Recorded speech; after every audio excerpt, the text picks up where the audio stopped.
Saudara-saudari yang terkasih, jumpa lagi dalam Pelita Hati hari ini, Kamis tanggal 22 April 2021, hari biasa dalam Pekan Paskah yang ketiga. Bersama saya Romo Thomas Suratno SC dari Paroki Cilandak, Jakarta Selatan, mendengar dan merenungkan Sabda Tuhan, yakni firman Tuhan yang tersurat dalam Injil Yohanes, bab atau pasal 6, ayat 44 sampai dengan ayat 51.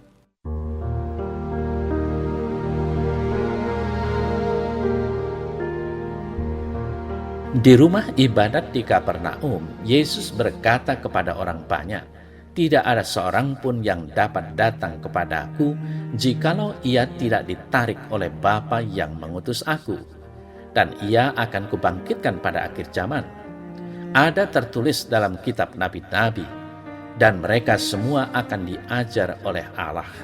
Dan setiap orang yang telah mendengar dan menerima pengajaran dari Bapa datang kepadaku.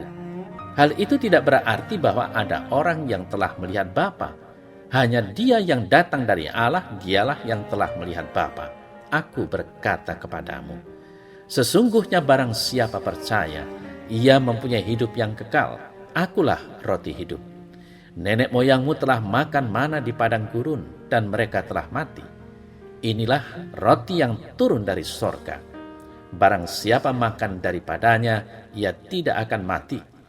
Akulah roti hidup yang telah turun dari sorga. Jikalau seorang makan dari roti ini, ia akan hidup selama-lamanya. Dan roti yang kuberikan itu ialah dagingku yang akan kuberikan untuk hidup dunia.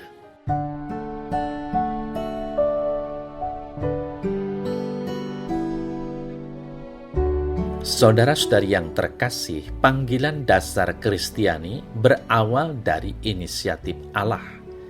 Karena itu benar kata Tuhan hari ini, tidak ada seorang pun yang dapat datang kepadaku jikalau ia tidak ditarik oleh Bapa yang mengutus Aku. Unsur pertama dari iman ekaristik adalah misteri Allah sendiri, yakni kasih yang trinitaris.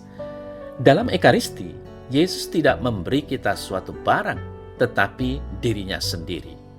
Dia memberikan tubuhnya sendiri dan mencurahkan darahnya sendiri kepada kita. Dengan demikian, Dia memberikan seluruh hidupnya kepada kita dan mengungkapkan asal-muasal kasih. Dia adalah putra yang kekal yang diberikan Bapa kepada kita. Saudara-saudari yang terkasih, setelah Yesus memberi khalayak dengan menggandakan roti dan ikan, berkatalah Dia kepada mereka yang datang ke sinagoga di Kapernaum, "Akulah roti hidup yang turun dari sorga.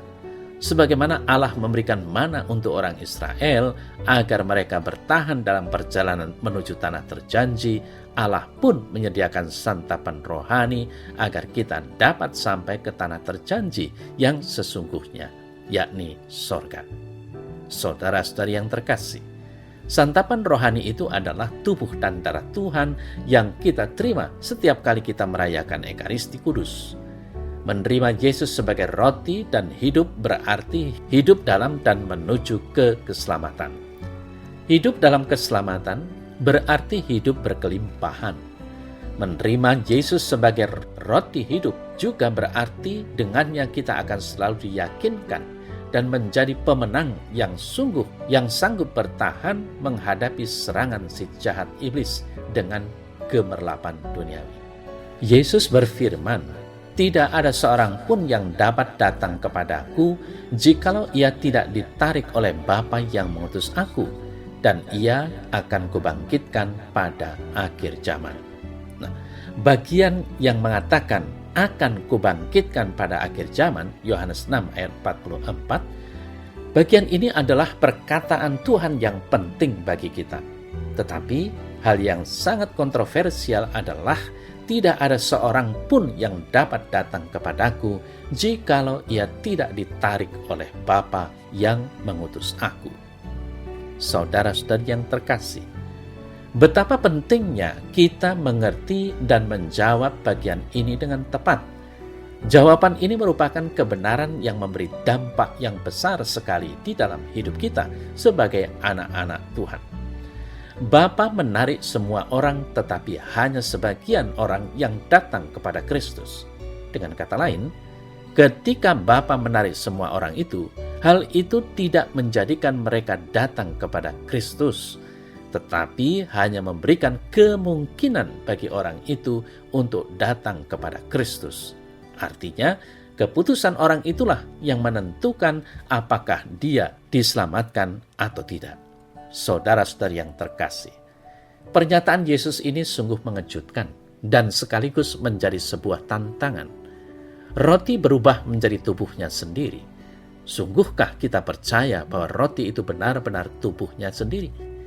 Setiap kali merayakan Ekaristi, kita menyaksikan mukjizat itu terjadi.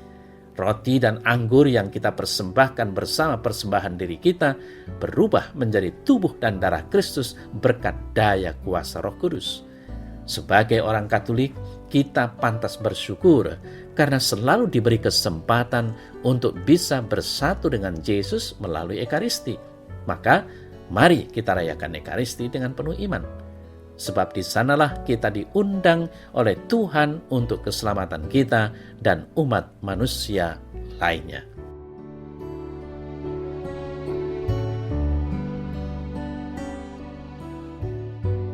Dalam nama Bapa dan Putra dan Roh Kudus. Amin. Ya Tuhan Yesus, aku bersyukur akan cinta-Mu yang tanpa batas.